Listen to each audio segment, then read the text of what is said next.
আমরা হাদি ভাইয়ের জানাজা পরবর্তী সময়ে শাহবাগে এসে উপস্থিত হয়েছি বিচারের দাবিতে। হাদি ভাই আমাদেরকে শিখিয়েছে কিভাবে রক্তচক্ষুকে উপেক্ষা করে সত্যর সামনে দাঁড়াতে হয়। হাদি ভাই আমাদেরকে শিখিয়েছে কিভাবে শত্রুর চোখে চোখ রেখে কথা বলতে হয়।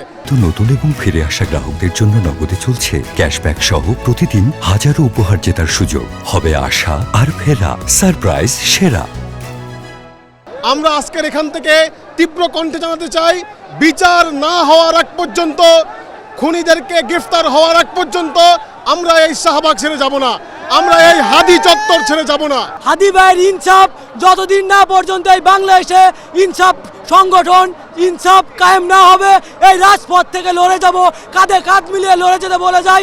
এই বাংলার জমিনে ইনসাফ কায়েম হবে ইনশাআল্লাহ।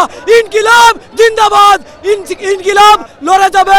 এই বাংলার জমিনে ইনসাফ কায়েম হবে ইনশাআল্লাহ, হবে ইনকিলাব জিন্দাবাদ। আমাদের ন্যায়ের, আমাদের অনুপ্রেরণার আরেক নাম হচ্ছে আমাদের হাদি ভাই। তিনি আমাদেরকে শিখিয়ে গিয়েছেন কিভাবে অন্যায়ের বিরুদ্ধে কথা বলতে হয়, কিভাবে নির্যাতনের বিরুদ্ধে কথা বলতে হয়।